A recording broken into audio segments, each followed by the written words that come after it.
السلام علیکم ناظرین، آپ دیکھ رہے ہیں فیصل وائس یوٹیوب چینل۔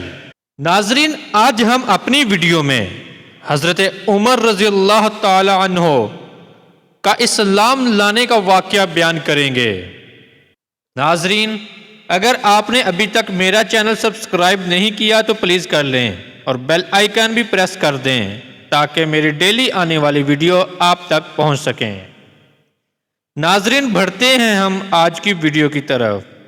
ناظرین، کفر و شرک کے سردار اکٹھے سر جوڑ کر بیٹھے سوچ رہے تھے کہ توحید کی روشنی مکہ معظمہ میں جس تیزی سے پھیل رہی ہے اس کو کیسے روکا جائے۔ ابو جہل نے تجویز پیش کی کہ نبی کریم صلی اللہ علیہ وآلہ وسلم کی زندگی کا خاتمہ کیا جائے، لیکن اس تجویز پر عمل درآمد کرنے کی جرت کوئی نہیں رکھتا تھا۔ جب اجلاس ختم ہوا، شرکا اپنے گھروں کو جانے لگے تو حضرت عمر بن خطاب نے کھڑے ہو کر اعلان کیا، گھبراؤ نہیں، محمد صلی اللہ علیہ وآلہ وسلم کا سارا قصہ میں خود ہی تمام کر دوں گا۔ ناظرین، سرداران کفر نے تحسین اور آفرین کی نظروں سے عمر کو رخصت کیا، کیونکہ وہ جانتے تھے کہ عمر رضی اللہ عنہ ایک بار جو بات منہ سے نکال دیں اسے پوری کر کے ہی دم لیتے ہیں۔ ناظرین، حضرت عمر رضی اللہ تعالی عنہ ایک انتہائی جری اور مضبوط ارادے کے مالک تھے اور اتنے بلند قامت تھے کہ ان جیسا کوئی دوسرا شخص مکہ میں موجود نہ تھا۔ حضرت عمر رضی اللہ تعالی عنہ ہاتھ میں تلوار لیے تیز تیز چلتے ہوئے حضور اکرم صلی اللہ علیہ وآلہ وسلم کو قتل کرنے کے ارادے سے دار الرقم کی طرف جا رہے تھے۔ راستے میں نعیم بن عبداللہ سے ملاقات ہو گئی۔ نعیم رضی اللہ عنہ بن عبداللہ دل سے مسلمان ہو چکے تھے، لیکن وہ اپنا مسلمان ہونا لوگوں سے مخفی رکھتے تھے۔ نعیم رضی اللہ عنہ نے عمر رضی اللہ عنہ سے پوچھا، اے عمر، کہاں کا ارادہ ہے؟ حضرت عمر رضی اللہ تعالی عنہ نے جواب دیا، اس صحابی کو قتل کرنے جا رہا ہوں جس نے قریش میں تفرقہ ڈال دیا ہے اور ہمارے دین میں عیب نکالے ہیں اور ہمارے معبودوں کو برا کہتا ہے۔ نعیم رضی اللہ عنہ نے حضرت عمر رضی اللہ کی سوچ بدلنے کو کہا، اے عمر، پہلے اپنے گھر کی خبر بھی تو لو، تمہارے اپنے گھر میں تمہاری بہن اور تمہارا بہنوئی مسلمان ہو چکے ہیں۔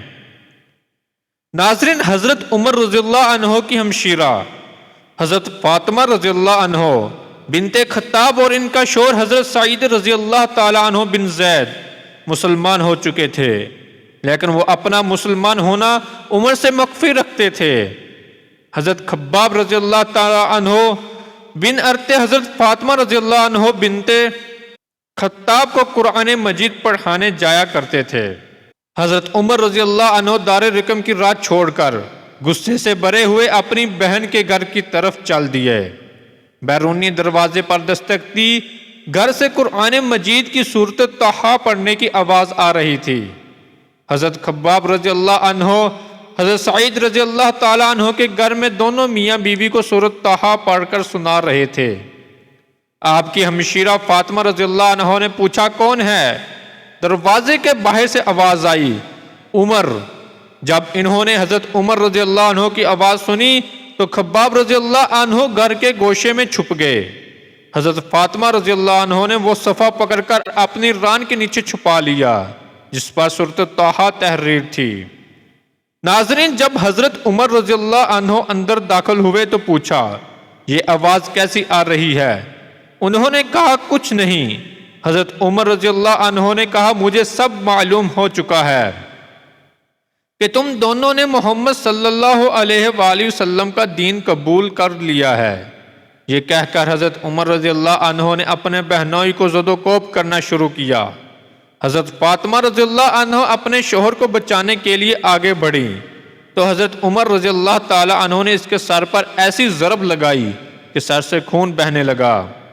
حضرت فاطمہ رضی اللہ عنہ نے روتے ہوئے حضرت عمر رضی اللہ عنہ سے کہا، جو کچھ کر سکتے ہو کر لو، میں مسلمان ہو چکی ہوں، اللہ اور اس کے رسول پر ایمان لا چکی ہوں۔ ناظرین، حضرت عمر رضی اللہ عنہ خون میں لت پت اپنی بہن کو دیکھ کر نادم ہوئے اور اپنے کیے پر پشیمان ہوئے اور بہن سے التجا کی کہ وہ صفحہ مجھے دے دو جو اب تم پڑھ رہے تھے، تاکہ میں دیکھوں کہ محمد صلی اللہ علیہ وآلہ وسلم کیا لایا ہے۔ یہ سن کر بہن نے کہا کہ مجھے اندیشہ ہے کہ تم اسے تلف کر دو گے۔ ناظرین، حضرت عمر رضی اللہ تعالی عنہ نے حلفاً کہا کہ فکر نہ کرو، پڑھنے کے بعد واپس کر دوں گا۔ بہن نے کہا بھائی آپ ناپاک ہیں، شرک میں مبتلا ہیں، اس کو پاکیزہ لوگ ہی ہاتھ لگا سکتے ہیں۔ حضرت عمر رضی اللہ عنہ نے غسل کیا تو حضرت فاطمہ رضی اللہ تعالی عنہ نے اس کو صفحہ دے دیا جس میں سورۃ طٰہٰ تحریر تھی۔ جب حضرت عمر رضی اللہ عنہ نے آیت تلاوت کی تو ان کی زندگی ہی بدل گئی۔ بعض سیرت نگاروں کے مطابق حضرت خباب رضی اللہ عنہ نے ان کو سورۃ طٰہٰ کی تلاوت سنائی تو حضرت عمر رضی اللہ عنہ بے حد متاثر ہوئے۔ جب حضرت عمر رضی اللہ عنہ نے حضرت خباب رضی اللہ عنہ سے کہا کہ مجھے بتاؤ کہ محمد صلی اللہ علیہ وآلہ وسلم کہاں ہیں، میں ان کی خدمت میں حاضر ہو کر اسلام قبول کرنا چاہتا ہوں۔ ناظرین، حضرت خباب رضی اللہ عنہ نے بتایا کہ وہ کوہ صفا کے قریب چند اصحاب کے ساتھ ایک گھر میں موجود ہیں۔ حضرت عمر رضی اللہ عنہ ہاتھ میں تلوار لیے دار رقم پہنچے۔ دروازے پر دستک دی ایک صحابی نے دروازے کے سوراخ میں سے دیکھ کر بتایا کہ یا رسول اللہ صلی اللہ علیہ وآلہ وسلم، عمر شمشیر بکف آیا ہے۔ حضرت حمزہ رضی اللہ عنہ نے فرمایا آپ صلی اللہ علیہ وآلہ وسلم اسے اجازت دے دیں، اگر اچھے ارادے سے آیا ہے تو بہتر ہے، ورنہ ہم اسی کی تلوار سے اس کا سر قلم کر دیں گے۔ ناظرین، رسول اکرم صلی اللہ علیہ وآلہ وسلم نے اسے اندر آنے کی اجازت دے دی۔ حضور اکرم صلی اللہ علیہ وآلہ وسلم نے پوچھا اے ابن خطاب کس ارادے سے آئے ہو؟ حضرت عمر رضی اللہ عنہ نے جواب دیا یا رسول اللہ، میں ایمان لانے کی خاطر سے حاضر ہوا ہوں۔ یہ سنتے ہی نبی کریم رؤوف الرحیم صلی اللہ علیہ وآلہ وسلم نے بلند آواز میں اللہ اکبر کہا۔ حضور اکرم کے بعد تمام مسلمانوں نے اس زور سے نعرہ تکبیر بلند کیا کہ مکہ کی فضائیں اس نعرہ سے گونج اٹھیں۔ ناظرین، حضرت عمر رضی اللہ عنہ کے ایمان لانے سے مسلمانوں کو دلی مسرت ہوئی۔ حضرت عباس رضی اللہ عنہ کی روایت ہے کہ حضرت عمر رضی اللہ کے حلقہ بگوش اسلام ہونے سے مسلمانوں کی تعداد 40 ہو گئی۔ حضرت عمر رضی اللہ عنہ کے اسلام قبول کرنے کے بعد مسلمان کھلم کھلا کعبہ کے صحن میں نماز ادا کرنے لگے اور خانہ کعبہ کا طواف کرنے لگے۔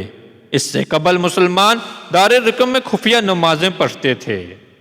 ناظرین، ہماری آج کی ویڈیو آپ کو کیسی لگی لائک اور کمنٹ کر کے ضرور بتائیے گا۔